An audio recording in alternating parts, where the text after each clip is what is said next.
Sai do boi, bebê!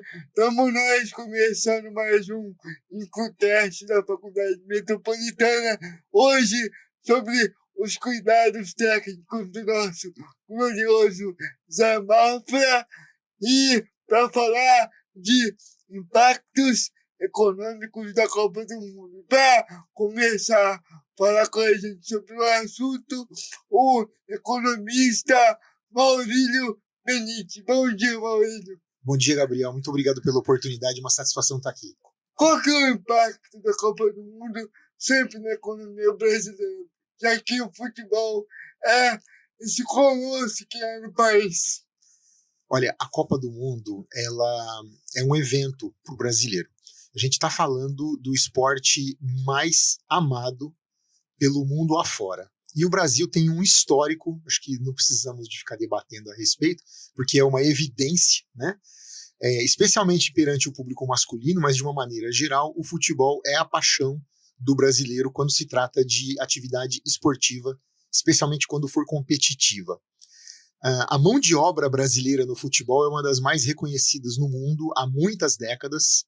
Nós temos um histórico fenomenal de jogadores, treinadores, times, campeonatos e de participação de muitos deles, tanto na modalidade masculina quanto no feminino, né?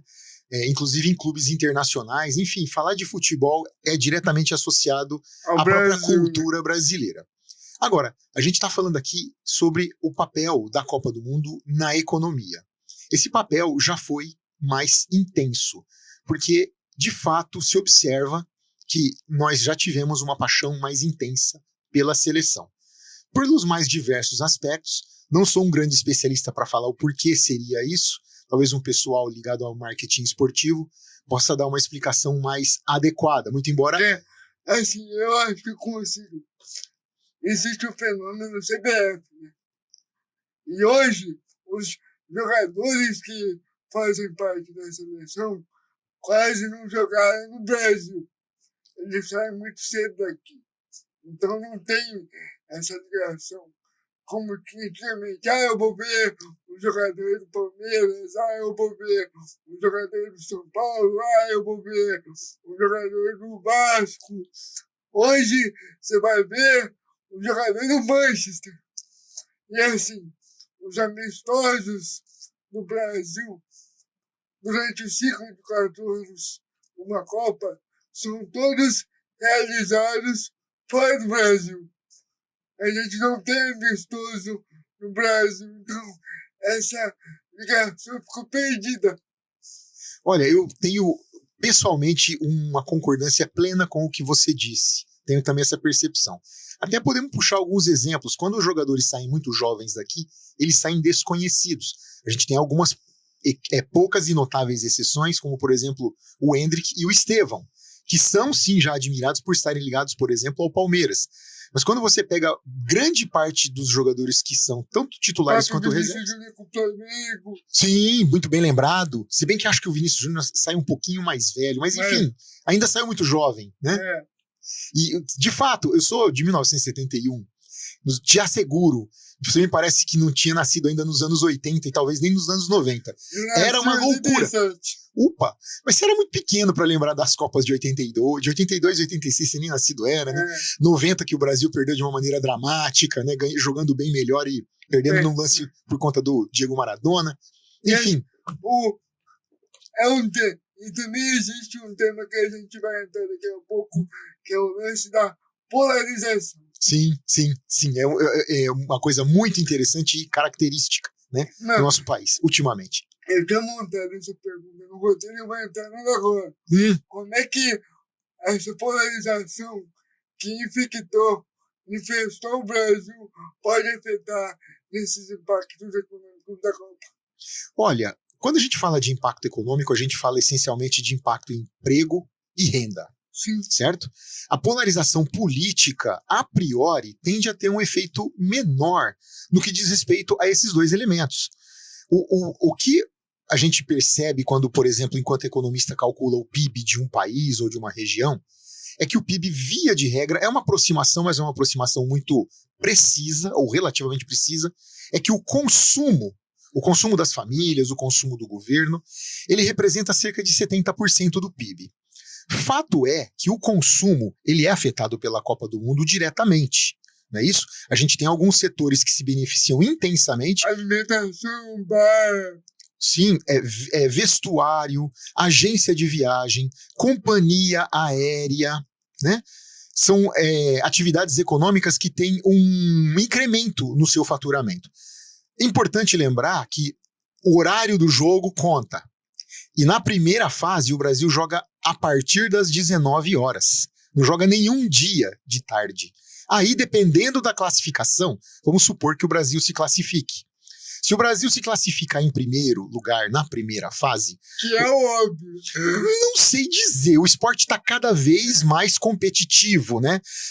Estávamos falando aqui dos anos 80 e 90. Existiam no mundo seleções que era pule de 10, que levariam goleadas. Hoje isso já não é muito razoável, mesmo que você pegue países mais fracos. A seleção brasileira, ao longo desses 4 anos, é os vezes em nos surpreender negativamente, mas se der a lógica, passa em primeiro. Se der a lógica, digamos assim, uma lógica tipicamente brasileira, a gente passaria em primeiro. Então aí a gente teria jogo, inclusive, às 14 horas. Tá? Se passar em segundo, aí fica aquela confusão da tabela, é um pouco difícil de estimar, né? Mas é uma diferença muito importante, porque, veja, voltando aqui a décadas gloriosas do futebol brasileiro, o país parava, o comércio fechava e não voltava. Ia ter festa, porque o país ia ganhar o jogo. Essa era a expectativa geral. Hoje, o comércio fecha e depois volta. Claro, a gente tem também os shopping centers que nem tendem a fechar no horário de jogo, porém tem o movimento bastante diminuído. Quando você conversa com pessoas que estão ligadas a setores que não são diretamente impactados pelo movimento do consumo relacionado à Copa do Mundo, você percebe que eles notam, sempre disseram que há uma queda não recuperável. Mas essa queda tem diminuído justamente porque o comércio depois volta, porque o entusiasmo com a seleção já não é mais o mesmo de décadas passadas. E voltando a falar sobre a polarização, não acredito que isso tenha impacto. Obviamente a gente teve aí questões aí do Brasa, da camisa vermelha. É que assim, existe esse trem da camisa vermelha, pegou, como existe por outro lado a ligação da camisa amarela com outras coisas, entendeu? Sim, com o movimento político ligado à direita. Por exemplo, eu conheço gente próxima a mim, por exemplo, que não se sente mais à vontade de usar a camisa da seleção amarela. Sempre que vai assistir um jogo do Brasil, põe uma camisa ou de vôlei, ou de basquete, ou põe azul. É nesse sentido que eu tô falando. Sim. Mas eu não conheço nenhuma estimativa que diria qual é o tamanho desse público. Eu diria para você, a priori, uma impressão eminentemente subjetiva, que a grande massa não vai ligar para isso e vai botar a camisa amarela. Não podemos esquecer, a camisa amarela da seleção brasileira é moda no mundo. Você sai para fora do Brasil e você vê estrangeiros, espanhóis, americanos, nos seus países de origem, usando o Brazilian Fashion. E assim, é o que eu falo sempre. A camisa da seleção brasileira estava aí antes dessa porcaria acontecer. Então, não tem porquê eu parar de usar.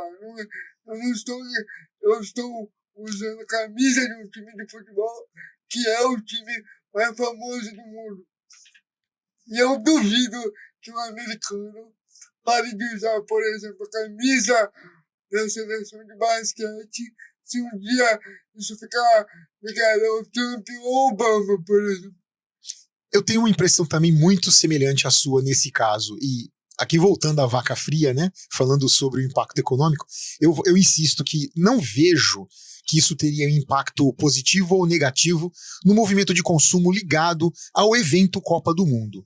O que eu acho que deve acontecer é, Se o Brasil avançar pouco na Copa do Mundo, tudo praticamente volta ao normal, exceto nos jogos decisivos, que, via de regra, são de finais de semana. Então, O fuso horário dessa Copa na América do Norte nos é favorável. Nós já tivemos Copas do Mundo que, inclusive, ganhamos durante a madrugada. nossa, isso é horrível.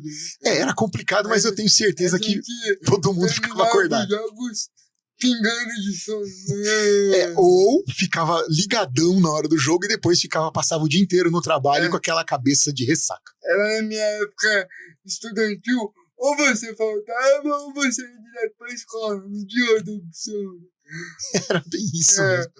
Ô, professor, e falando dos estabelecimentos agora, quão importante é a gente fazer investimento em estrutura, falando especificamente de bares e restaurantes, quão importante é a gente fazer investimentos para esse momento?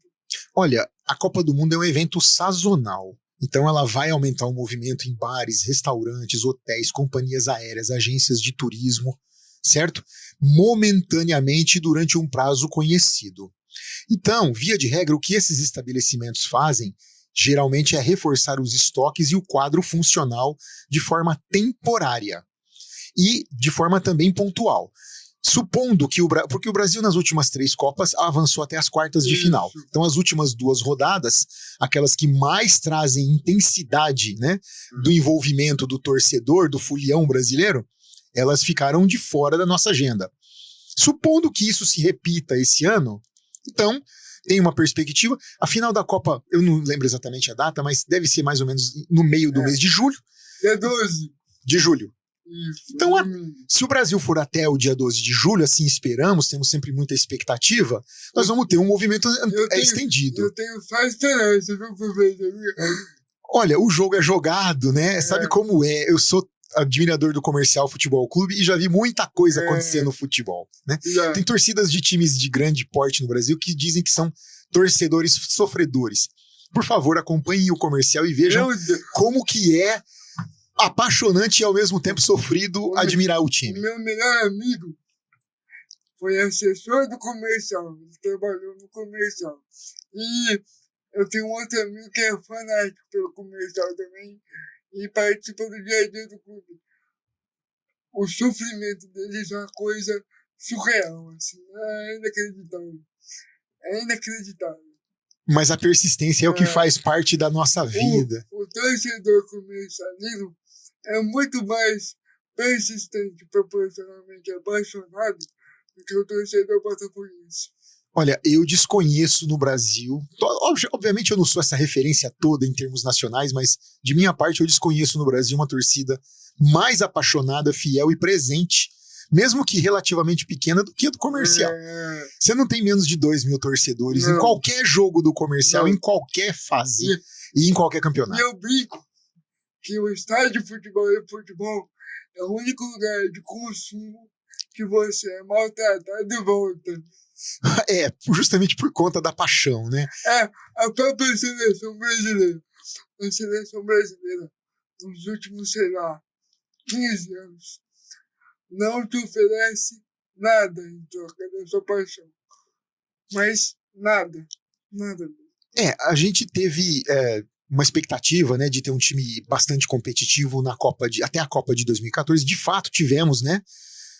Desde Pelé, digamos a geração do Pelé, ou antes, a Copa de 50. Na verdade, o Brasil sempre foi muito apaixonado por futebol, mas via de regra sempre tivemos times competitivos. E uma expectativa, depois do 7-1, do fatídico 7-1 em Belo Horizonte, nós tivemos uma expectativa muito arrefecida em relação à performance da seleção brasileira. Teve isso, e teve algo também, professor, que depois de 2018, não sei se por bem ou por mal, a população se politizou muito. A gente reclamava até 2014 que a gente só ligava para o futebol, que a gente não ligava para a política. Hoje a gente vê sessão do Supremo ser transmitida em bar. Então o futebol ele passou a ser visto como algo desimportante, mas ele passou a ser visto como ópio mesmo por algumas pessoas. Essa história do ópio, ela é relativamente antiga, mas eu tenho poucas expectativas de que no horário do jogo a maior parte das pessoas não vai se envolver de alguma Se forma. envolve, como se envolver? E por isso eu faço a pergunta. Uhum. Como manter, você falou de impacto temporário, como que o bar ou o estabelecimento, enfim, consegue manter essa alta de movimento ao longo do ano? Porque é um ano complicado, a gente vai ter eleição também, quase 4 meses depois. Como manter essa alta ou esse crescimento durante o ano? Olha, O que fazer para manter? Olha, isso de fato é uma situação que cabe a cada empresário explorar mais adequadamente a oportunidade de aumento do movimento do seu negócio, né? Então, se ele conseguir convencer o seu público-alvo de que ele tem um bom atendimento, um bom ambiente, uma boa estrutura, preços adequados ao seu público, ele pode sim aproveitar esse incremento como subindo um pouco o degrau do seu faturamento de forma mais permanente. Mas, a priori, o evento Copa do Mundo é um choque sazonal previsto, conhecido, que faz, inclusive, grande parte do público mudar o perfil de consumo. Por exemplo, eu preciso trocar o meu óculos ou eu vou fazer um churrasco no jogo da Copa.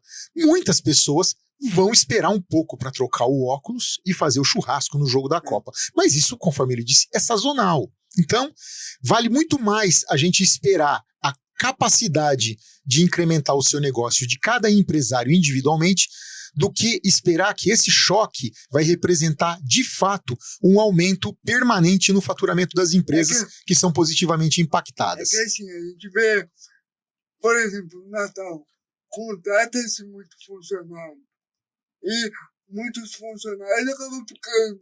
Muitas vezes aquele movimento acaba se mantendo. Você não vê essa chance disso acontecer com o evento Copa do Mundo, ou é mais ou menos como o Dia dos Namorados, ou o Dia das Mães, que é só que ali acabou? Olha, eu acho que é bem evidente que o choque Copa do Mundo, por ele ser quadrienal e não anual, e por não responder a um crescimento do PIB diretamente, e sim a um evento específico durante um determinado período do ano, que esse choque ele não tende a ter esse efeito mais permanente. Por isso que eu ressalto tanto a importância de um empresário de bar, restaurante, hotel, hospitalidade, aproveitar para tentar expandir a sua base de clientes. Isso é uma questão que, inclusive, envolve o próprio risco do negócio e a capacidade de gestão de cada empresário. Não acredito que... Veja, nós temos hoje um cenário macroeconômico de alto endividamento das famílias. Taxas de juro básicas também relativamente elevadas, para justamente conter o impacto inflacionário de uma economia que ainda não voltou a uma circunstância pré-pandemia.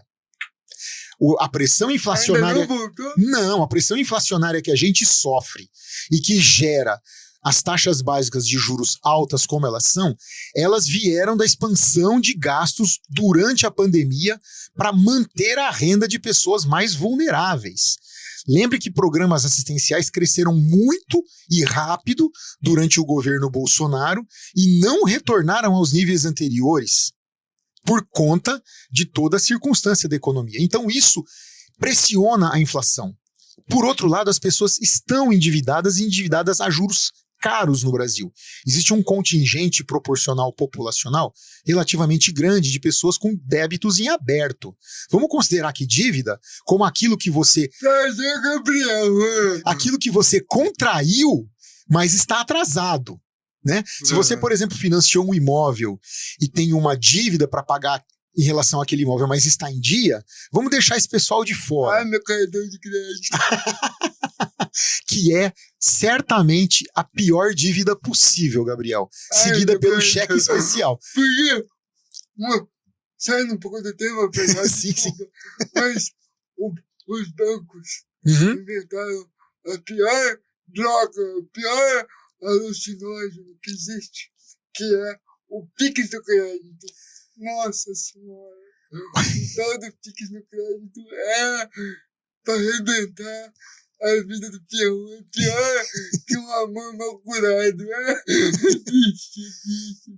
É muito bacana você falar isso, porque chama atenção para um outro aspecto econômico importante no que diz respeito à educação financeira do brasileiro médio, né? A gente precisa, eu sou delegado do Conselho de Economia, né? A gente precisa, de alguma maneira, mobilizar o setor público responsável pela educação, de que eles, de alguma forma, implementem, e não gradualmente, implementem rápido, disciplinas de educação financeira nos cursos Fundamental 2 e no ensino médio. Isso é essencial, porque não é tão complexo de ser feito. Representa, sim, um elemento de disciplina pessoal e de controle dos gastos, mas o brasileiro desconhece, e isso leva a, por exemplo, problemas ocasionados por compra por impulso, que na Copa do Mundo... Olha que camisa legal. Gostei daquela bola. Nossa, a picanha tá em promoção. E a pessoa se endivida. Eu ia entrar nisso agora, professor, porque meu pai, por exemplo, fala que no bar eu pareço milionário. É sempre a comida mais cara, o drink mais cheio de gargalo. No bar, você parece filho de usineiro. Como a Copa do Mundo pode dificultar o resto do ano financeiramente do consumidor? Justamente da forma que você aí levantou, né? A pessoa gastar de maneira acelerada, né? Eventualmente, até me perdoe, eventualmente inconsequente em função da sua renda, não é isso? E a gente tem hoje em dia, né, com toda a evolução da comunicação e das mídias que nós tivemos, em função de evoluções tecnológicas, as pessoas estão sempre expostas a itens de consumo, durável e não durável, que não necessariamente elas conseguiriam manter. Então você vê todos os dias aí, por exemplo, né, pessoas que andam de carros caros, com roupas caras, acessórios caros, mas tem aí um salário em torno da média do salário do brasileiro, o que aquilo torna-se incompatível. O que significa aquilo? Uma dívida contraída. Não, isso faz 2 semanas eu tava num bar, comendo um espetinho normal. Conversei com uma amiga, ela desesperada. Nossa, meu cartão veio 5 mil reais. Falei, quanto você ganha? 4. Falei, você tem que estar desesperado mesmo. Inclusive a gente sempre recomenda cartão de crédito e cheque especial são as dívidas que mais vão comprometer o seu orçamento no curtíssimo prazo. Elas vão realmente onerar muito e você vai entrar numa espiral que pode te levar a superendividamento. Isso é um problema sério que acaba caindo na justiça, inclusive, porque existe legislação prevendo esse tipo de circunstância. Desculpa, professor. Desculpa, pessoal. Porque assim, eu tenho um tipo de pensamento. Se eu ganho 3 e meu cheque especial é 3, obviamente eu ganho 6. Você ganha 6 no primeiro mês, você ganha 5.500 no segundo mês, você ganha 5 no terceiro mês, e no 12º mês você não ganha nada. Esse é o raciocínio certo, sabe? E aí leva para esse aspecto que eu tô aqui comentando contigo. Você vai ter problemas financeiros de crédito, vai ter seu nome apontado, né, em birês de crédito que vão, de alguma maneira, limitar o teu acesso a novos créditos, e você vai começar a entrar numa espiral difícil de sair. Eu ainda vou me livrar do cartão de crédito. Pô, então, me permita a sugestão. Faça um empréstimo pessoal, quite o cartão de crédito segunda-feira com esse empréstimo pessoal e pague o empréstimo pessoal. A taxa de juros que você vai obter é 70% menor. A gente não tava no script, não, tá, pessoal? Eu só tô abordando porque surgiu o tema. Qual a importância, gente, falar de educação financeira? A gente tem isso nas escolas, porque se eu tivesse isso na escola, provavelmente eu não teria essa dificuldade agora. Você acertou o ponto. A educação prévia... Assim, desculpa. Pois não? O teorema de Bhaskara não é mais importante que a educação financeira. Então, desculpa, gente. Há um descompasso entre a grade e o que o ser humano precisa. Olha, o que eu vejo é que o teorema de Bhaskara vai ser tão importante quanto a educação financeira para quem pretende fazer engenharia, né?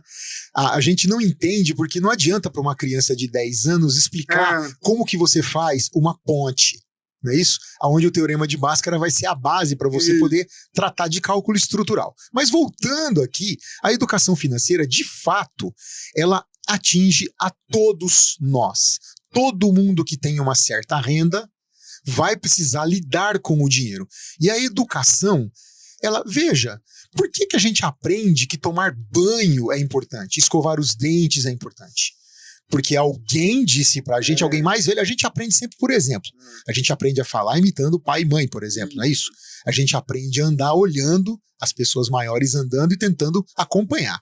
Então, a educação financeira, numa idade mais tenra, ela tem como objetivo, para a grande maioria das pessoas, porque nem todo mundo aprende tudo, até porque para aprender você tem que ter vontade, né? Ninguém é capaz de ensinar alguém que não queira aprender, mas você disponibilizando educação financeira no ensino mais jovem, né?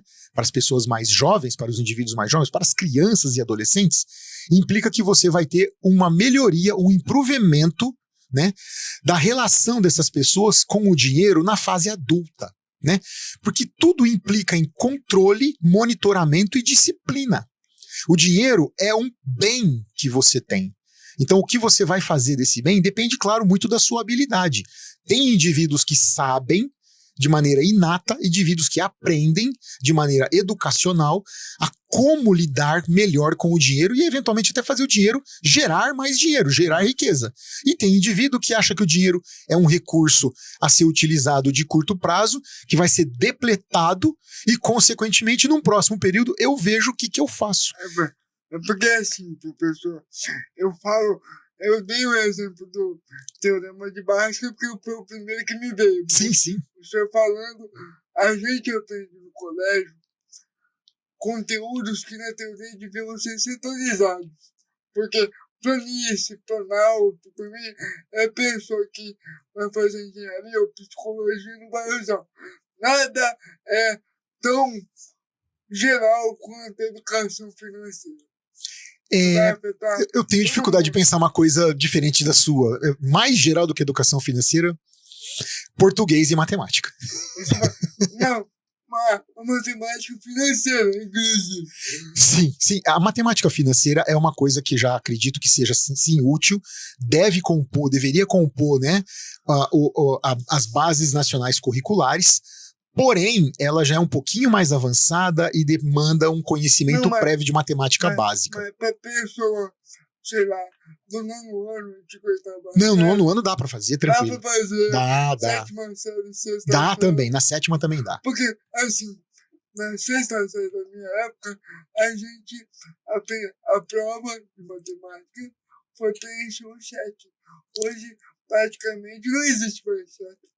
Já trabalhei em banco e vi muitos e muitos malotes de centenas de quilos de cheque na minha época e hoje realmente acabou tudo. Então, hoje não devia se modernizar? Olha, eu acho que a modernização justamente vem, né, ao encalço da utilização dessa abordagem que nós estamos falando aqui, ou seja, de implementar a educação financeira, tratando de orçamento, tratando de receita e despesa, tratando de taxas de juros, de capitalização desses juros, para as pessoas entenderem os efeitos de guardar dinheiro e os efeitos de gastar dinheiro. O professor, a gente vai entrar num tema agora que eu sou apaixonado por esporte e por empreendedorismo. Como a Copa do Mundo pode incentivar de uma maneira assim, mesmo que indireta, ter sobre um próprio negócio, ter alguma ideia de trabalho novo, usando esse incremento da Copa do Mundo. Ver, por exemplo, a chance de criar um bar, um restaurante, um comedy club, seja lá o que for. como isso, a Copa do Mundo pode ajudar a pessoa vendo o movimento e pensar que ela pode começar um negócio? Olha, vem junto daquilo que nós já conversamos um pouco aqui.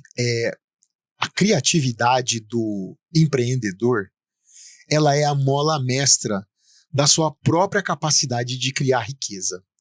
Isso implica em uma junção de tomar risco com observação de oportunidades, com o contexto de aumento de consumo setorial. Então, sim, você pode, por exemplo, imaginar que devam acontecer, Brasil afora, vários eventos de lojas de vestuário, de artigo esportivo, de bares e restaurantes novos, justamente para aproveitar o aumento do movimento gerado diretamente efeito no caixa. Loja de esportes. Sim, lojas de esportes, enfim, né? E todos os outros setores que são impactados positivamente, porque esse é um momento de você abrir esse negócio, certo? E ter um período, um payback do teu investimento mais curto. Ou seja, se você abrisse um bar, para pegar um exemplo bem ilustrativo, se você abre um bar num ano que não tem um evento de Copa do Mundo, é de se esperar que o retorno do dinheiro que você gastou para montar esse bar vai demorar mais do que se você montar esse bar no mês que vai ter uma Copa do Mundo, porque esse movimento vai ser maior do que o esperado num período distinto. Então pode ser uma oportunidade. Na verdade, é uma oportunidade. E assim, a gente falou de empreendedorismo, de vender, de abrir um bar, de esporte, o que for. Qual a importância de você ter uma ajuda especializada, seja no economista ou de alguém especializado em negócio, de você entender estratégia de marketing e não abrir o seu negócio do dia para noite sem pensar em nada? Olha, abrir o negócio na base do puro entusiasmo ou da paixão. Não vai Corinthians. Mas isso daí tem um efeito normalmente muito nocivo. Não entendi, perdão. Na empurrância. Isso. Geralmente tem um efeito muito nocivo. A gente tem dados aí, né, setoriais.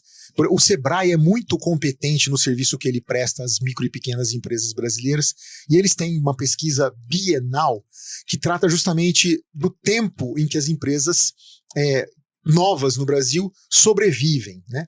E via de regra, em até 2 anos e alguma coisa, as empresas acabam fechando justamente por problemas de gestão, especialmente de gestão de caixa, não é isso?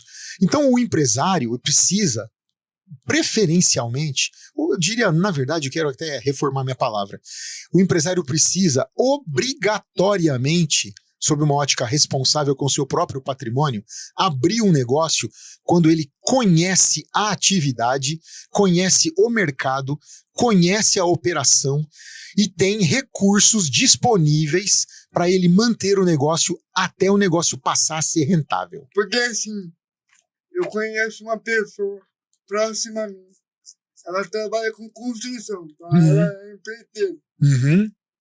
E do dia para noite ela virou assim: eu vou abrir uma marmitaria para vender comida para os funcionários. Eu falei: tá, quem que vai ficar na marmitaria? Ah, não sou eu, porque eu não posso abrir mão do meu trabalho que sustenta a minha família. Eu tô na obra, é isso. Eu falei: você vai pagar um funcionário, é isso? Mas funcionário falta.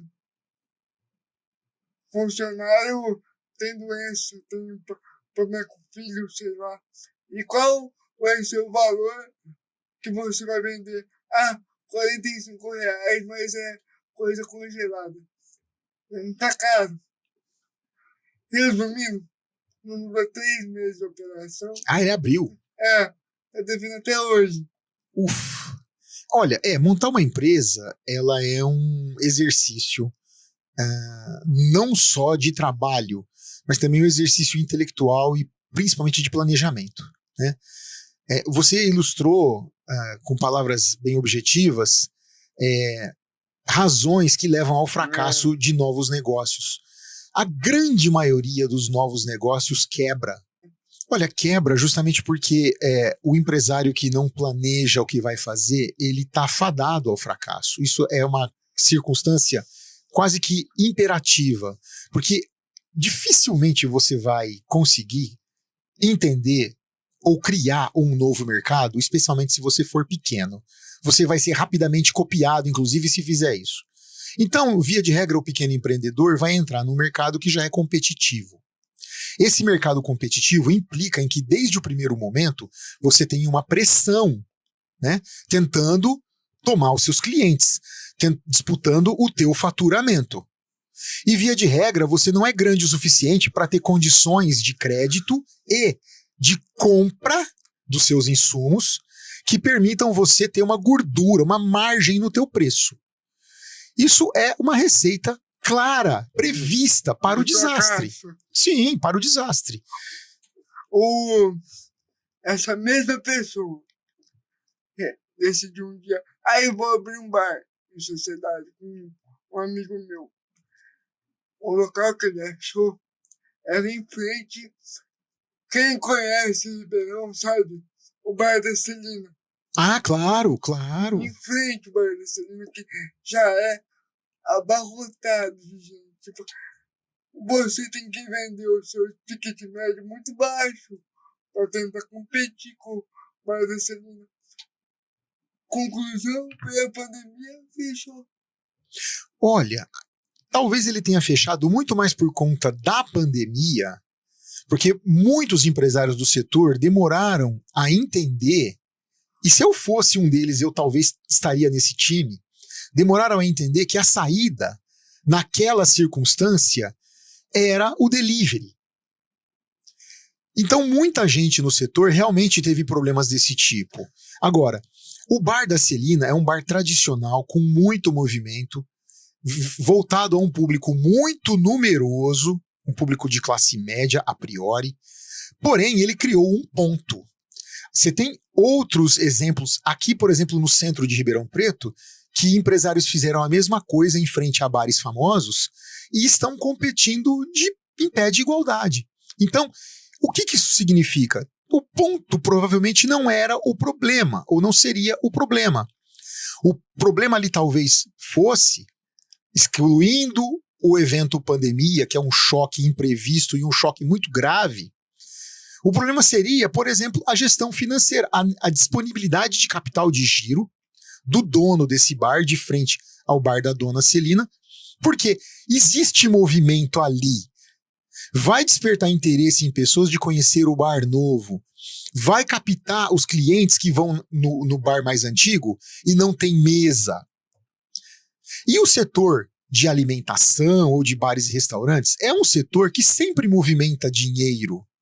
Então, se for um negócio bem pensado, pode sim eventualmente ser uma oportunidade interessante. Talvez até o empresário mais antigo pudesse pensar em ele adquirir esse ponto para impedir uma concorrência próxima, também. Que é um desconforto, no mínimo. Então, eu atribuo a priori, sem conhecer nenhum dado mais específico desse negócio que você citou, eu atribuo a priori o insucesso do empresário justamente ao choque da pandemia, que foi um choque inesperado, muito sério e prolongado. Para a gente já caminhando para a reta final, professor, o futebol ele gera reações à flor da pele, principalmente após a derrota. Qual a importância dos lugares, principalmente bar, restaurante, investir em segurança? Colocar alguém ali na porta, ou impedir, ter medidas para impedir brigas, por exemplo, o impacto negativo econômico que isso pode gerar. Olha, se me permite complementar o que você falou, peço sua licença, mas na Vitória também. E isso não é só no futebol e não é só no Brasil. Há muitos anos, por exemplo, a gente observa na Liga Norte-Americana de Basquete Profissional, a cidade que abriga o time campeão sempre tem alguma confusão na comemoração do título. Porque bebida, euforia... Exatamente. Também dá dúvida. Exatamente. Então, se o Brasil ganhar a Copa, é prudente esperar que também teremos problemas relacionados à segurança pública, né? Então, a necessidade de investir, o empresário investir, né, na própria proteção do seu patrimônio, né, e da sua liberdade civil, inclusive, porque eu não sou exatamente advogado, mas me consta a priori que tem uma responsabilidade solidária. Nós já tivemos, inclusive, em Ribeirão Preto, casos, né, envolvendo circunstâncias contra a vida ligadas a pessoas que trabalhavam no estabelecimento. Então, a segurança é uma questão importante. Claro que dentro do espaço público, a segurança fica destinada à polícia, e isso então vai caber aos comandantes dos batalhões, da corporação policial, a saber como fazer esse controle do excesso de, conforme você disse, euforia de algumas pessoas, tanto na vitória quanto na derrota.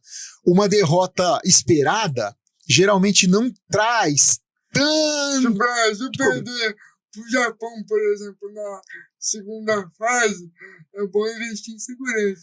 Olha, o Japão já tem um time bom, viu? O que a gente percebe aí, eu percebo, né? Chamando pra mim aqui, falando com amigos, é que hoje o brasileiro se sentiria inferiorizado num jogo contra a Argentina, contra a Espanha, contra a França. Iria pensando que, em tese, deve perder. Contra o Japão, a gente vê o que o Japão fez na última Copa com seleções importantes. Já foi a fase que o Japão não sabia jogar bola. Foi o que a gente conversou há alguns instantes aqui no começo do nosso bate-papo. O futebol é uma paixão global e mesmo países pobres ou de menor contingente populacional podem ter times competitivos. É claro que a história das Copas mostra que tem um pequeno grupo de seleções que ganha. Eu, individualmente... É um grupo de 6 seleções. Uma meia dúzia, preciso contar aqui, mas é mais ou menos isso. Não é por aí. E eu não acho que vai ser outro diferente que vai ganhar esse ano. Mas vamos ver. A gente tá passando pelo enfraquecimento da Itália, por exemplo, mas não vai sair desse clube dos 6. E você vê que curioso, você falou que nasceu em 87. A Espanha só ganhou a Copa em 2010. E chegou nesse clube dos 7. Exatamente. Mas eu não vejo, particularmente não vejo nada diferente para esse ano. E a Itália saiu desse clube. Sim, a Itália, até surpreendentemente, para o mundo inteiro, né? Porque a Itália, não muito tempo atrás, ganhou uma Euro, né? Inclusive ganhando do time da casa. Mas, independente disso, você tem um grande player fora da disputa desde o começo, mas você tem os outros todos que, de alguma maneira, vão ser competitivos, e acho que desse grupo é que vai sair o campeão. Não vai sair daí. Também acho que não. Professor, a gente já vai encerrando. Queria agradecer mais uma aula, hein, pessoal? Mais um cara espetacular. Inclusive, quero te trazer aqui na época da Copa. A gente está com um projeto. Vou entrar em contato. Deixa um recado para os alunos da faculdade e para quem está assistindo a gente. Olha, gente, eu agradeço muito a oportunidade que o Gabriel me ofereceu aqui. Me sinto muito honrado. Foi uma manhã que passou voando, né? Um assunto muito envolvente. Em nome do Conselho de Economia, eu queria dizer a todos que a Copa do Mundo é uma oportunidade de negócios para alguns setores e uma oportunidade de incrementar a sua capacidade de planejamento para os setores que não conseguem captar esse aumento do movimento do consumo. Então, dentro desse período, que é um período festivo, de fato, para o brasileiro, mesmo a Copa do Mundo não sendo aqui, aproveitem para, em primeiro lugar, curtir o momento. A Copa do Mundo é sempre muito esperada. E, em segundo lugar, cuidarem dos seus negócios da maneira mais profissional possível. A Copa do Mundo é um evento marcante que traz desafios específicos e você precisa estar preparado para isso em função daquilo que vai acontecer e já é esperado. Então, não trate a Copa do Mundo como uma grande surpresa. Use a Copa do Mundo como uma oportunidade de gerenciar cada vez mais eficazmente o seu negócio. Obrigado, professor. Muito obrigado pela aula. Vamos encerrando por aqui, pessoal. Até a próxima.